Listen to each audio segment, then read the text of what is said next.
Nagload jud ang mga marites kay Mang Marites. Hoy, for today's video, maghiskot lagi ta og love languages, no? So, there are five love languages, no?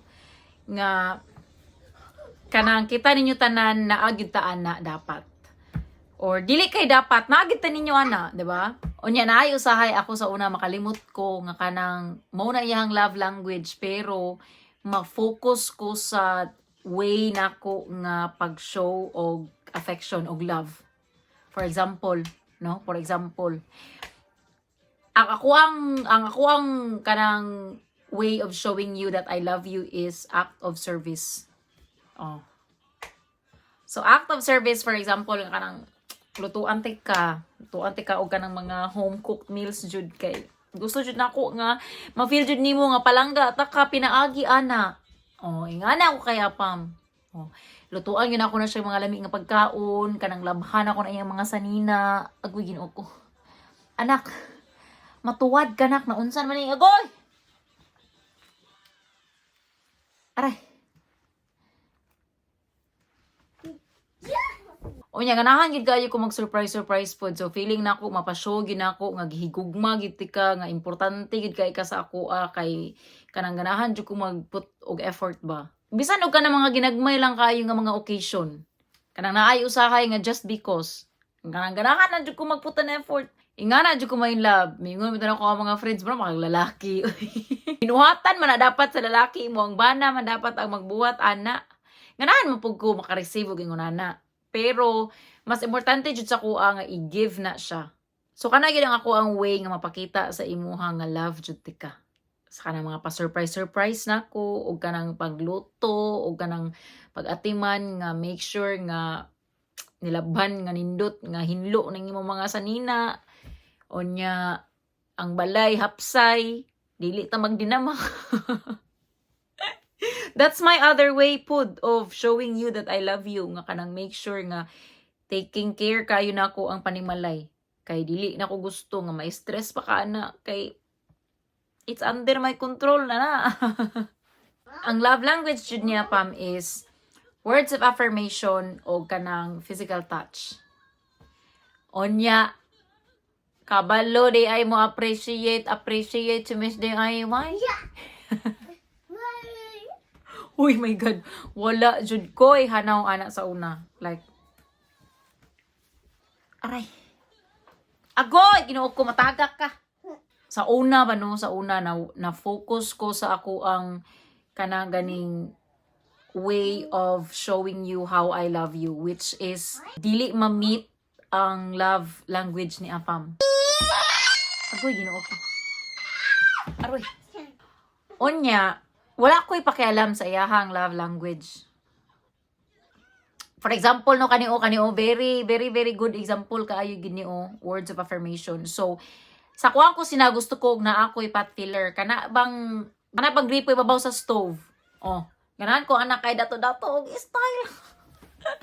Unya, very easy naman kay na siya buhaton. Very easy na kay na buhaton. Pero dili ko kabalo mo plumbing. So, para kay Apam, kabalo siya ana. Kay siya man ang plumber og electrician diri asa moa. Nya ako ginang pandok-dok dira paggabas-gabas. So, ningon lagi ko sa iya nga gusto ko og pot filler. So kadto, ni okay na yun siya.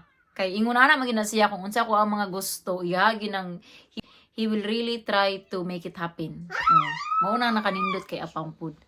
So karon, okay na no. Unya wala magid ko ana nag-appreciate sa iya no nga kanang thank you sa paghimog pot filler. Pero deep inside me na appreciate jud kaayo nako jud.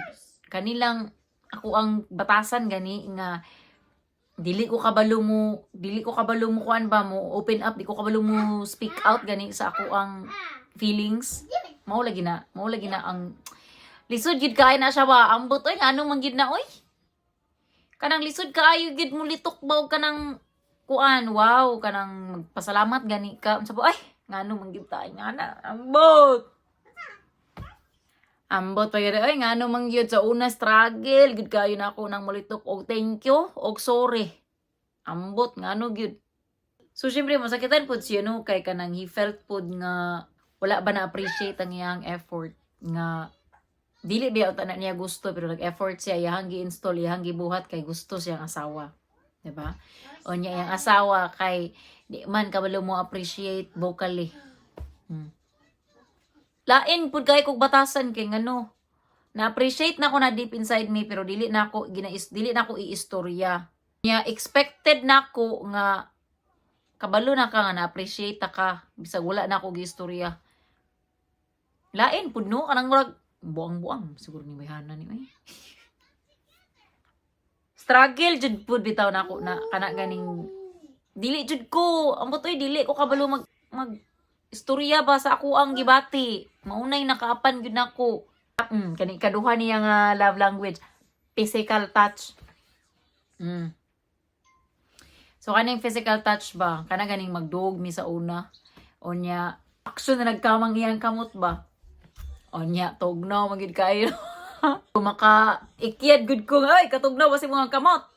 Oh, so felt rejection na ana. Kay kanang imbis nga magkadul-kadul, kanya daghan gid daw kay kog rason nga oy tugnaw mo ang kamot or kanang uy igang ba uy kanang uy samok kanang ana good nya sa tuwa mga babae ba kanang dili man nato na siya maiwasan nakakapansin mo ana kanang dili ninyo na ginatuyo dili nato na ginatuyo pero murag automatic na ang ato ang lawas or ang ato ang mindset nga ana ang ato ang reaction so dili na ko na siya ginatuyo pero in the past ba ing ana jud ang ako ang kana ganing akay ingon na gyud ang ako ang mo automatic nga response gani aya na nako nasabtan katong nakibuwag na gani siya nya gi-explain na niya sa ako ang kanang ingon ani ka ingon ani ana mag-explain man siya ana sa kuha sa una pero dili na ako masabtan kay kanang close minded kay ko nya very ma pride gani kaayo nga kanang feeling na ako ba nga wala jud koy mali tama jud ko tanan mao na unya karon nga katong nakibuwag na siya gi-explain niya na ako nasabtan gyud ako tanan kay anak unsa naman in taon ka matuwad atay oko mingon ko na siya sa una nga kanang ako na lang malabas ako mga sanina ako na lang maluto sa kuha mga pagkaon basta kay mag-focus lang ka sa ako ang ganahan so which is sa words of affirmation of physical touch. Onya kay buang-buang man si Miss Deway di man mo tuo. Giingnan pa naman hinuon ako na siya nga pagitaan na na sa lain. Kay dili na ko na mahatag sa imo Kay nganong ingon nato ako ang reaksyon?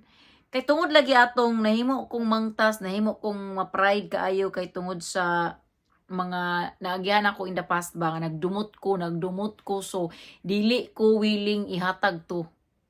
Dili ko willing ma-meet ang iyahang needs kay tungod nagminangtas ko. Gipairal na po nako ang pride. Kung ako ang balance yun og maayo ba no daghan gid pud kayo ko pagkukulang kay apam as a wife ba. Onya ni unong gyapon na siya. Kung ako apam asa kumunong. Buang-buang man ka. Ikaw na mismo dili nimo na ihatag sa imong partner nganong ipon pa man ta. Di ba? Muna nga katong pagpakigbuwag niya katong tuwa ko Pilipinas ginulsol jud ko sa kuang mga sala. Dito ginako na nga realize ganitanan nga oh my god. It was very wrong. Very very wrong kayo. Onya ulahin na ang tanan kay human naman makibuwag naman gid siya dili naman gid niya tagaan og chance ang amo ang marriage. So mo to nga I have no choice than to accept nga mao na ginahitabo sa ko ang marriage unya I will just have to learn to live without him. Ana god. Mao lagi nang apan, mao nang apan nato mga babae ba. Mao ambot lang, lain-lain magid pud tanin no, pero para sa ako akadto sa una. Very wrong gid kaayo to, pero wala na ko to na realize kay immature kaayo ba. Kanang pride gid ang gipairal ang mga kasakit gani mo gi priority nako. So karon if ever man balik mi no, syempre mag-focus na jud ko sa kana gani nga part kay very importante jud kaayo na siya sa kanang intimate relationship pa. Nga ma-meet gani ang mga needs sa usat usa kay para ma-happy pud ta sa tuang kaminyoon oy. Kay kiminyon is for lifetime. 'Di ba? Ang marriage ba, it's for lifetime. Para sa tuang kultura ha, pero kaning ilang culture direan na los nilang divorce. Hapit na ko makadesisyon sa kuang kinabuhi. Wala man ko nagpakipot, ang ako agyud. Na-stuck lagi ko no, na-stuck ko sa kaninga part o. Ginapangutanan ako adlaw-adlaw ako ang kaugalingon kung kaya ba nako mapanindigan ang mahimong asawa na pod otro. Or dili otro ang kanang tinud-anay na gid nga pagkaasawa. Kay kani biyang mga asawa tanong dili ba gyud lalim kay daghan kaayo tagtunlon nga mga pride. Kung gusto gid kano nga healthy ang inyong marriage, healthy inyong relationship, magtuon gid tag paubos Ginoo ko.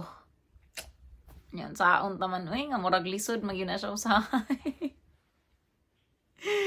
Oy tabang.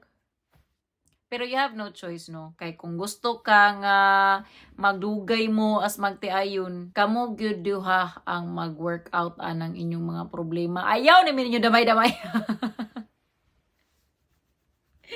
Hoy, Ginoo ko. Ning gugma-gugmang gyatay. Of shoes. Hot? Fine.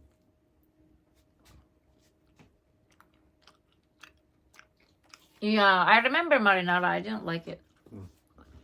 I like the mayo better. Oh. But thank you though.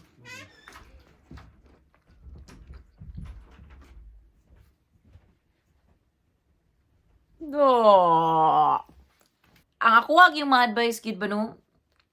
Istoryaan gid ay nato sa tuang mga partner, mag heart to heart talk gid ay taninyo ana no nga about jud sa love language kay that's very very important. It plays a very big role sa ato ang relationship. Kay mao lagi importante na siya kaayo kay para ma-meet ang mga needs sa usag-usa, kay para ma-feel love ta, 'di ba?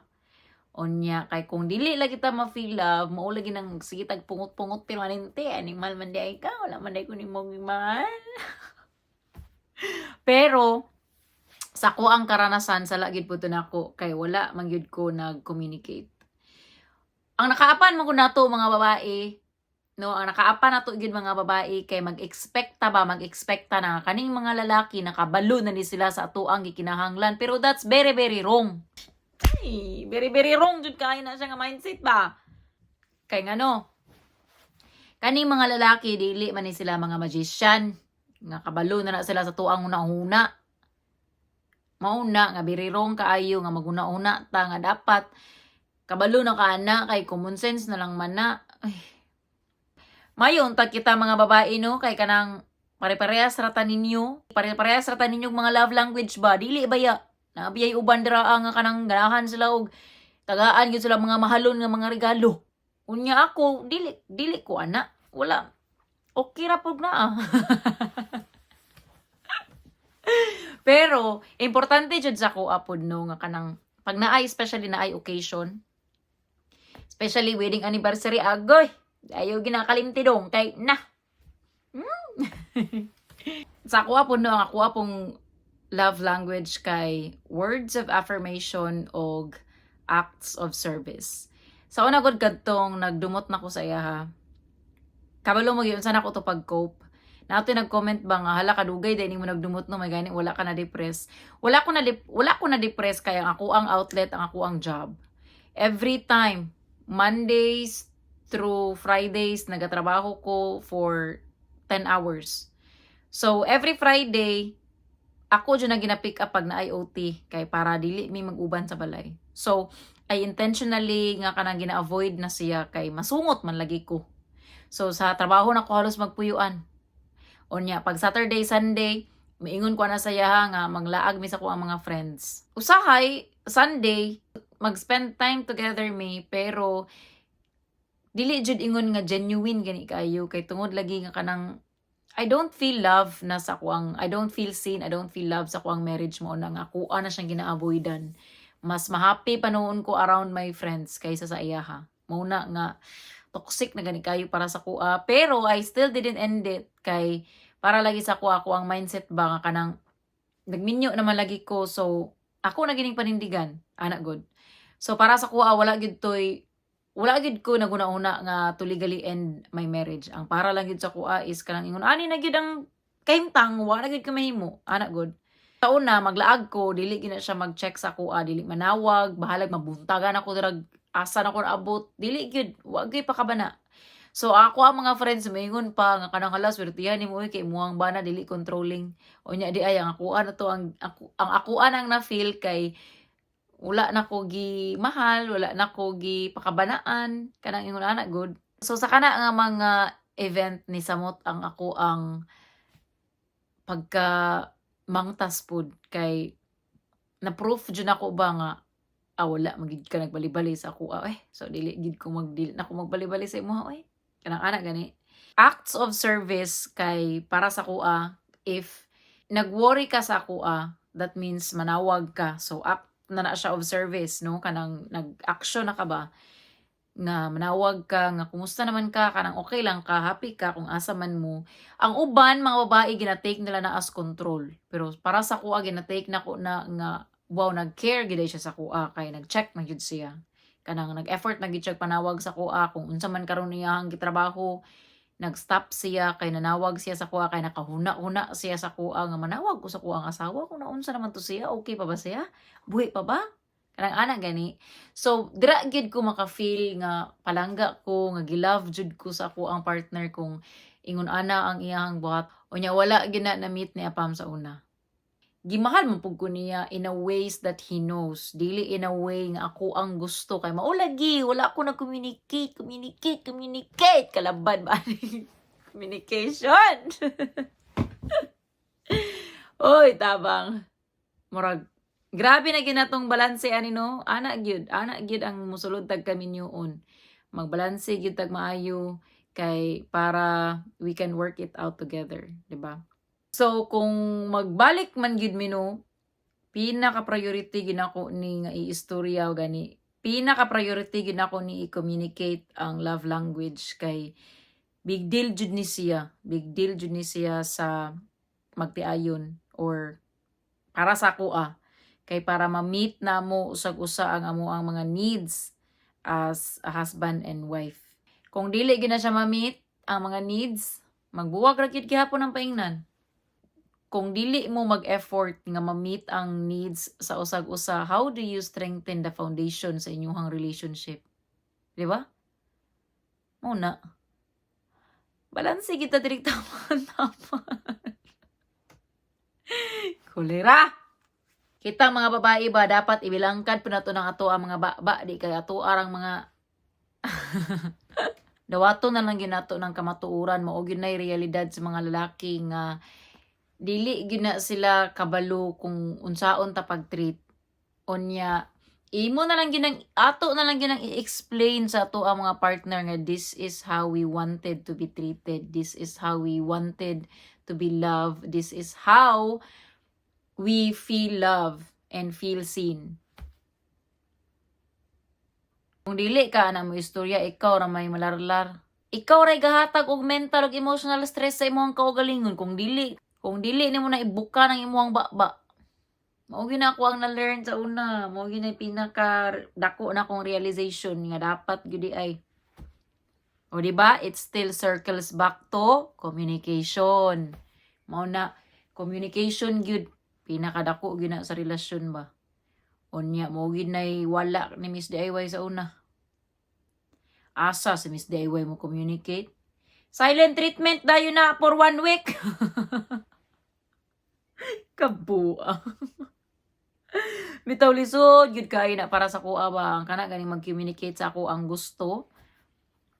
Pero karon confident na gyud kaayo ko nga kaya na nako na no. If ever man magbalik mi, kaya na gyud kaayo nako na.